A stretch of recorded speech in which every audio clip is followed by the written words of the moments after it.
News 46. Local coverage you can count on.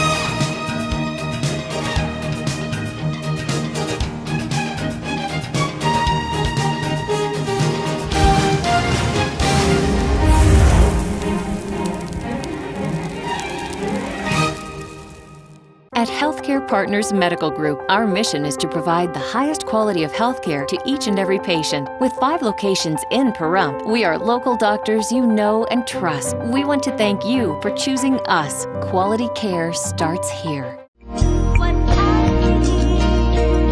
Happy holidays to our wonderful friends in Pahrump and a very prosperous new year.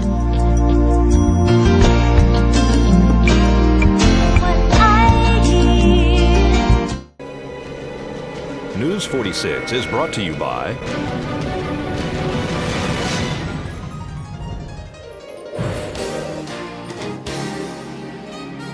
Healthcare Partners and Humana. News is also brought to you by Barry Levinson and Associates, Pahrump's Bankruptcy Center. When it comes to important matters like bankruptcy, call an experienced, compassionate attorney. Call the Bankruptcy Center of Pahrump.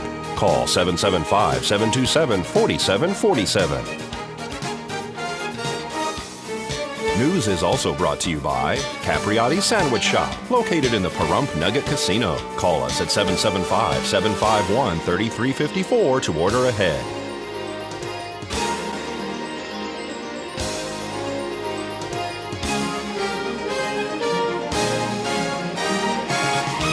Tonight on News 46, Anthony Greco speaks out about charges he faces.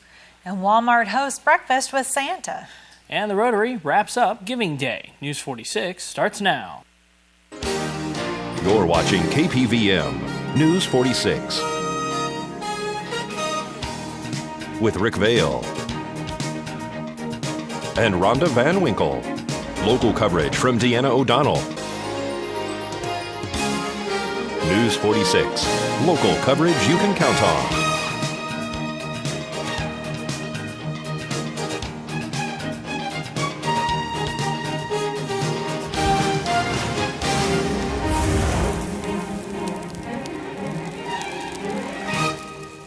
Good evening. It's Tuesday, December 20th, 2011. I'm Rick Vale. And I'm Rhonda Van Winkle for News 46.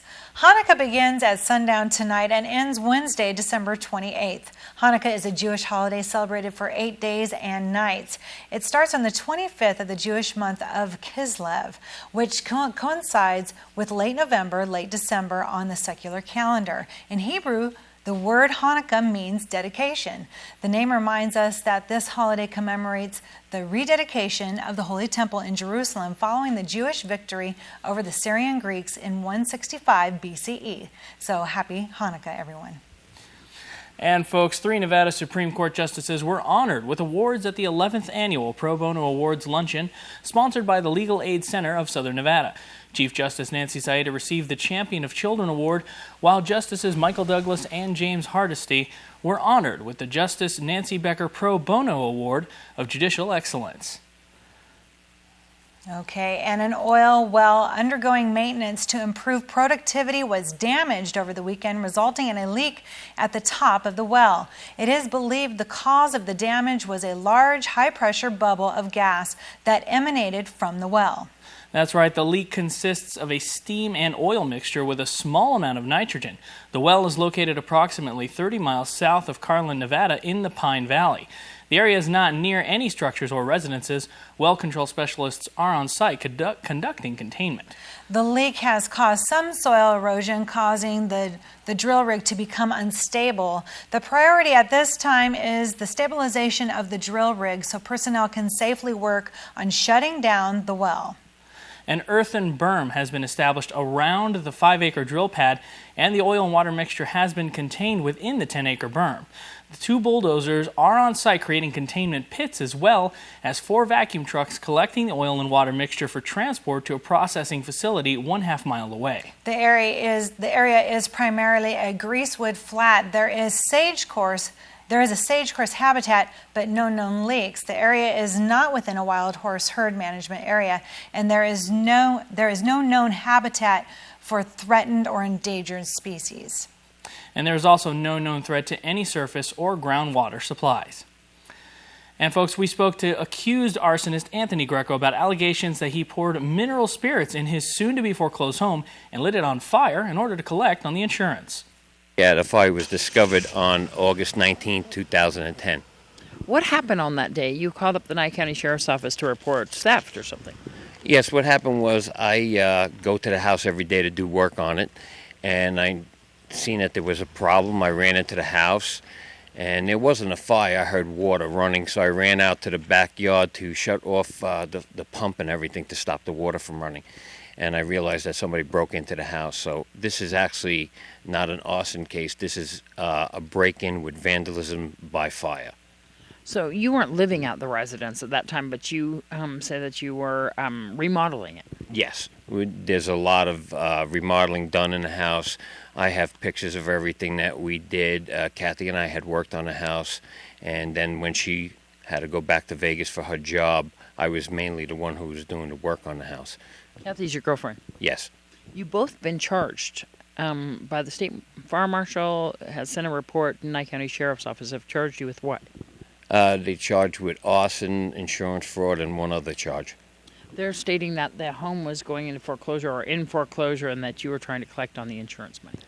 That's totally ridiculous. The house is just about going into foreclosure now, but we had sent letters to 7 different locations of Bank of America that because of what was going on, we did not want the house anymore. We told them as of November 1st to stop sending any kind of letters to for the mortgage or anything like that. We just Kathy's decided that what the insurance company did, and we know the corruption in the town. She doesn't even want to stay here. After this case is over, she probably will be leaving. And it's a shame for the community. She's been an RN. She's got 29 years experience. Her background is spotless. She's a great person, and I don't care that they're coming after me, but to hurt someone like her to get to me is horrible. So they're stating that mineral spirits were poured in the house, that you a couple days before took out your belongings, but you weren't living there. So that you took out your valuables. We removed the stuff 3 months before to start working on the house inside.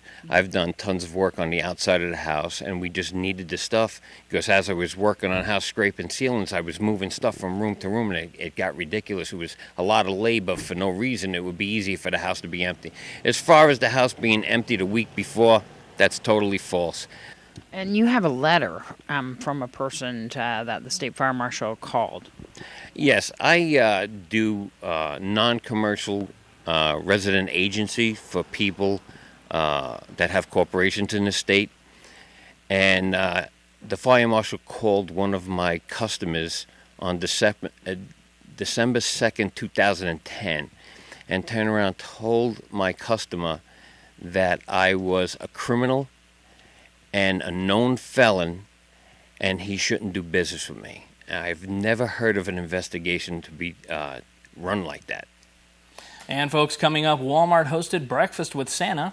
And the Rotary Club prepares for its Giving Day. We'll have all this and more right after the break, so please keep it here.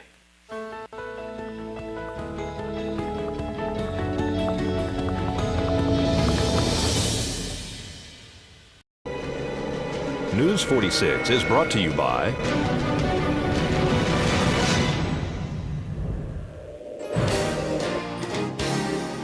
Southwest Medical Associates. Their healthcare center is now open in your neighborhood. Southwest Medical Associates. Now that's powerful medicine.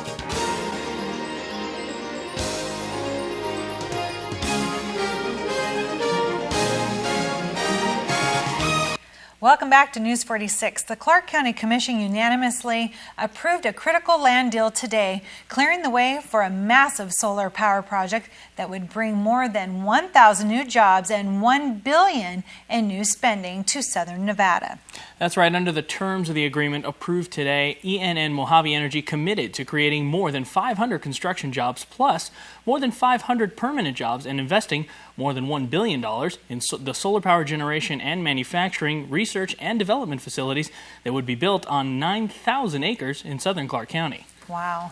Well, company estimates say the project could create about 2,900 construction jobs, plus more than 2,200 permanent jobs. Which could be great for our economy. It would help.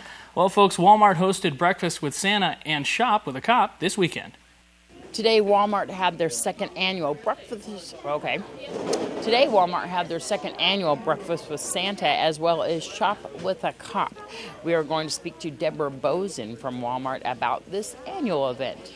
Today, we gave some children that weren't going to have a Christmas. We gave them a $100 gift card so they could go out into the store and have something to have under their trees to open for Christmas morning. Is this for them or they're shopping for the family? Well, they're shopping for themselves. The elementary school, let's see, Evie, I want to thank her because she's the one that selected the kids from the elementary schools, the ones that weren't going to have a Christmas at all. And she gives me the list of the names, and I take the kids and invite them in for Breakfast with Santa at Subway. I'd like to thank them for their contribution. They give the kids a free breakfast. Then they go out and shop. And we wrap the presents for them, and then they go home. They went and shopped with a cop. Right. They're shopping with a police officer because I want to get the community involved. I want our children to know that there are protectors out there, that there are people that they can go to if they have a problem, anything is going on in their lives. In today's world, you just never know. So I think it's a good combination. We had Pahrump Valley Fire and Rescue here, Correction Corporation of America, Nye County Sheriffs, and Nye County Emergency Services, and the Nye County Auxiliary. Right, and we also have the Girl Scout Troop 503, number 503. Yes, Chaplain Adam Gildner is just awesome. He rounded up all of our volunteers from CCA, which was very, very nice. It was really wonderful to see the kids out there and they're shopping. Santa, I know you got to have a little conversation with the kids and some pictures beforehand. Did they tell you what they wanted? Yes, all of them did actually, and I hope they get their wish. There you go. And so Walmart does this every year now, don't they? Well, this is our second year. It was called something else before, and we had our associates doing it. I just wanted to involve our community more. I wanted to bring in all of our public servants so the children know that they're out there.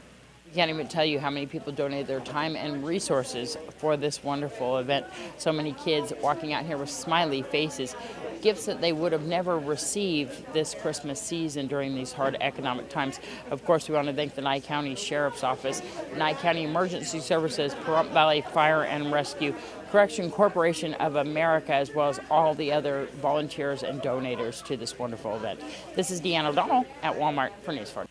And we will have more with Walmart's Shop with a Cop on tomorrow's broadcast. Very well. Well, December 17th was K9's 7th annual Saturday Before Christmas food drive.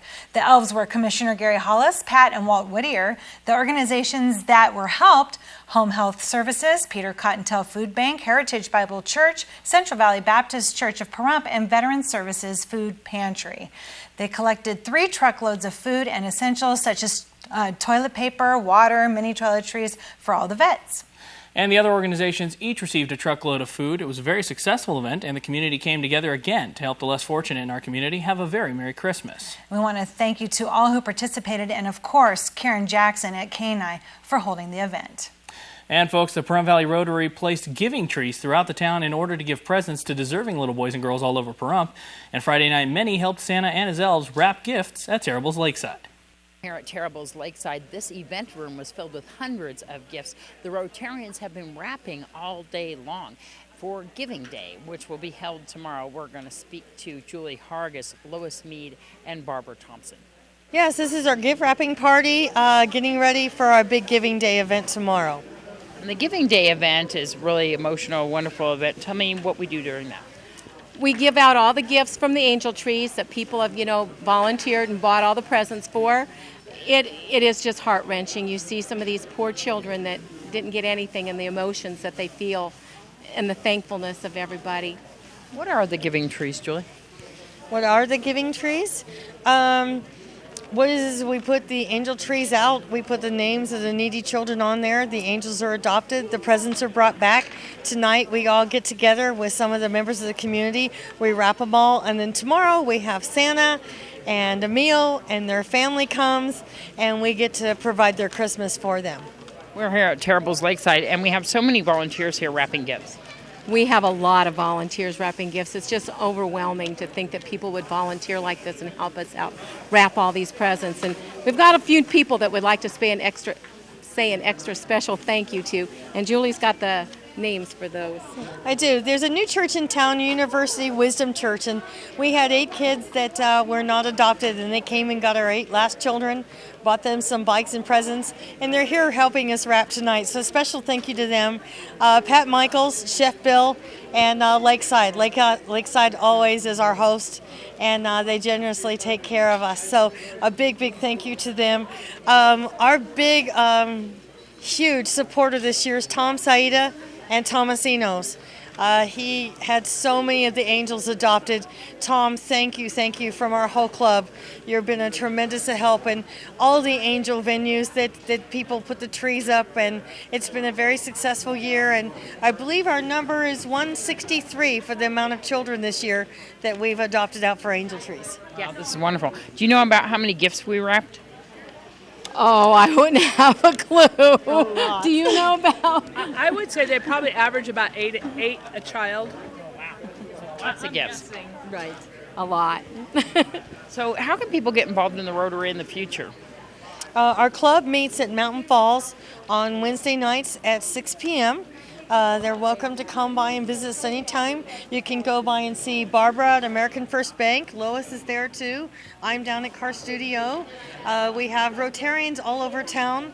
Certainly you can look up on our website and Google Pahrump Valley Rotary Club, and you can get information about what we do and about some of our members there.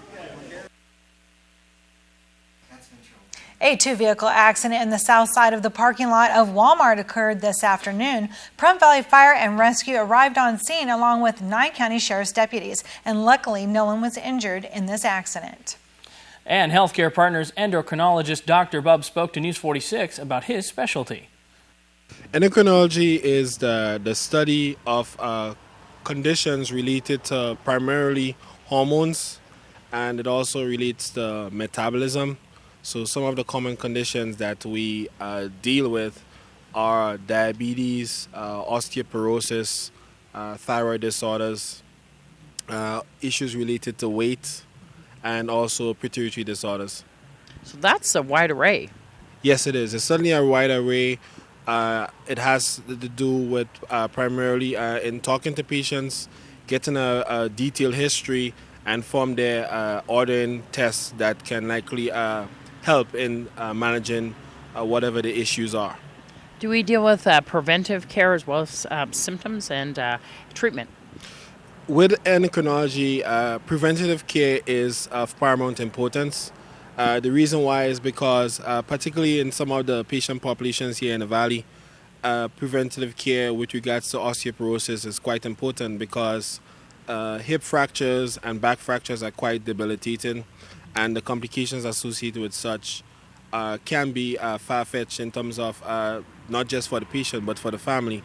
So it's important that patients are screened appropriately for such conditions, and we can actually prevent these dreaded complications from happening.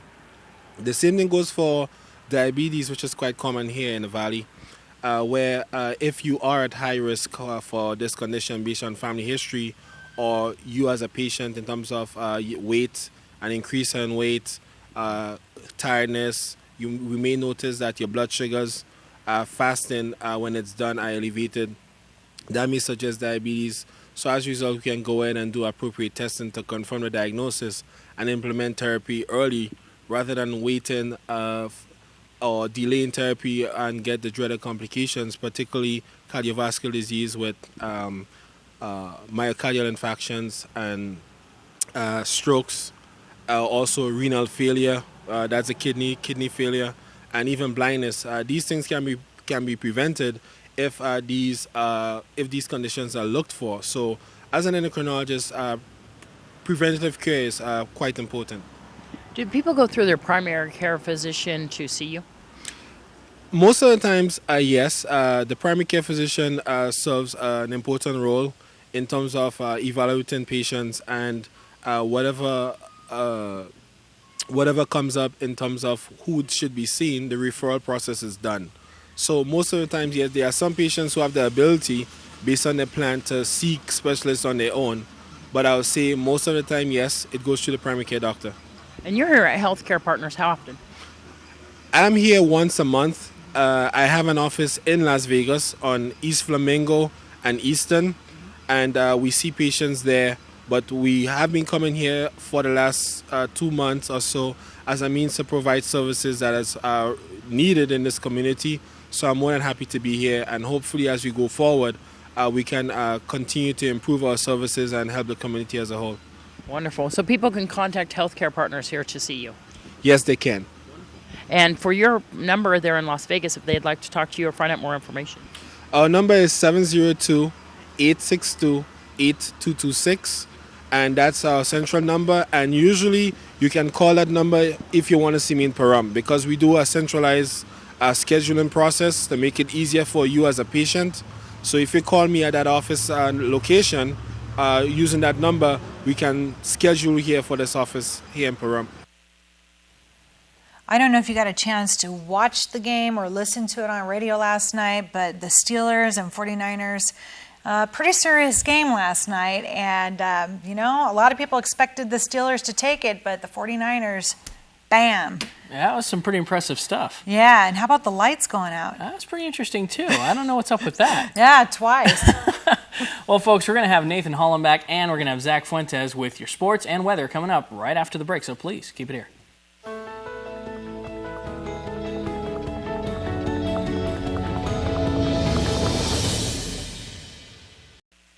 This Sunday, we had some very nerve-wracking games in the NFL. To first start off, Green Bay Packers met with Kansas City Chiefs.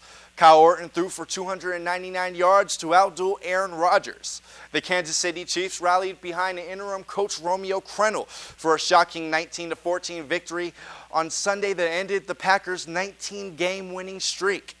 It was their first loss since December 19, 2010 at New England. Rodgers was 17-35 for 235 yards, a touchdown, and he also scampered 8 yards for another touchdown with 2 minutes and 12 seconds left in the game. But the Packers were unable to recover the onside kick, and the Kansas City picked up a couple of first downs to secure the victory. Well, the talk around the NFL is Tebow. Tim Tebow for the Denver Broncos. I mean, come on. This quarterback is in his rookie season and is making headlines. And, well, he made headlines this weekend, but not the headlines most would want to hear. Going against 11-3 Patriots, Denver struggled to come away with a win. Tebow and the Broncos started the game out on top, then slowly went downhill further in the game.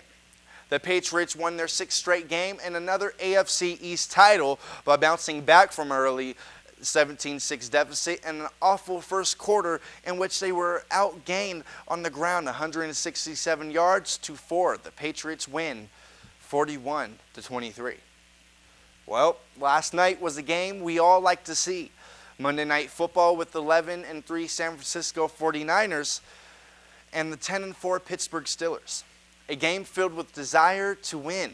Vernon Davis caught a 1-yard touchdown pass for the 49ers, one play after setting himself up with a 21-yard reception from Alex Smith. Frank Gore ran for a 5-yard score, and David Akers kicked field goals of 22 and 38 yards to overtake Hall of Famer Jerry Rice for San Francisco's single-season scoring record. Roethlisberger, playing on a sprained left ankle that had Big Ben in a walking boot during the week, threw 2 early interceptions and another in the waning minutes. San Francisco became the first team in the NFL history to hold an opponent with a rushing touchdown through each of the first 14 games. The Steelers missed a key chance to take sole possession of the first place in the AFC North and gain the AFC's #1 playoff seed. Roethlisberger still finished 25 for 44 for 330 yards, but was sacked 3 times. All I can say is the Bay Area must be really happy. Niners won 20-3. Now the NBA. As we all know, we were on a very long lockout. This weekend we had some preseason games going on. I'm sure those NBA fans can't wait to get the regular season started. And by the way, the regular season starts on Christmas Day. Even though it's later in the season, but you know what they say, better late than never. Well, these were your top sports stories for the weekend. Just remember, watching sports doesn't mean you're getting exercise. Well, until next time, I'm Nathan Hollenbeck. with Week in Sports. Thank you, Nathan, very much. And tonight we are going to have a concert at Pahrump Valley High School. Just want to let you know it's a Christmas concert. Darby O'Donnell will be there, and she's from KPVM. But before that, we have weather. That's right. Let's take it over to Zach Fuentes. We'll look at our weather. Zach? News 46 weather is brought to you by Healthcare Partners Medical Group, with 5 locations in Pahrump, local doctors and professional staff providing total care from infancy to seniors. News 46 weather is also brought to you by your local dairy farmers. Dairy products are very important in maintaining a healthy body. For more information, you can visit their website at nevadadairycouncil.org. News 46 weather is also brought to you by Humana.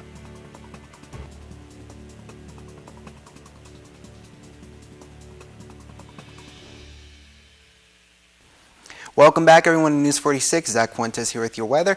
We had sunny skies today. I don't think it was as nice as yesterday. Our temperature cooled down a little bit. Still very nice out there, though. It was 58 as opposed to yesterday's 60 degrees. The winds came out of the north-northeast at 6 miles per hour, and the gusts were up to 12 miles per hour, so those went up a little bit. Pressure was at 29.99, and our UV index is staying the same there at 2 low. Humidity was at 29%, and our sunrise was at 6:51 a.m. Keeps getting later and later. Today's record was 73 degrees back in 1981. And for tonight, it looks like we're going to have clear skies. Our low is going to be 28 degrees. The winds are going to come out of the north-northeast at 3 miles per hour. And the gusts are going to be at up to 7, so going down a little bit. Humidity will be going up, however, at 51%. Sunset looks like it's going to be at 4:32 p.m. And tonight's record was 14 degrees back in 1945. And tomorrow we're going to have sunny skies once again. It looks like the high is going to go down in a degree at 57, and the low is going to be at 23, so that's going down as well too. The winds are going to come out of the northwest at 4 miles per hour, and the gusts are going to be up to 7 miles per hour, so going down a little bit as well. The UV is still staying the same at 2 low, and our sunrise will stay the same at 6:51 a.m. Humidity looks like it's going to be at 32%. And now taking a look at the 7-day forecast, like I said, tomorrow it'll be Sunday. Thursday, we're going to have some winds with gusts up to 20 miles per hour. They might go up, they might go down by then. We'll just have to see. Friday, Saturday, and Sunday looks like we're going to have sunny skies, but Monday and Tuesday, it looks like it's going to be partly cloudy. So it does appear that we're going to have a nice weekend so far at this point. Our highest highs are going to be at 61 degrees, so we're going to go into the 60s a little bit, and then even down into the 40s on Thursday. 49 looks like. The lowest low is going to be 22 degrees, so remember your 5 Ps of Pahrump, please. And today's worst weather was in Sparkman, Tennessee, where they had rain and thunderstorms. I like that graphic. Back to you. Thank you very much. That's right. Well, folks, that's going to do it for this edition of News 46. I'm Rick Vale. I'm Rhonda Van Winkle. And from everyone up here on the hill at KPVM, we wish you a safe evening, and we'll see you here again tomorrow night. Until then, good night, Pahrump. Good night.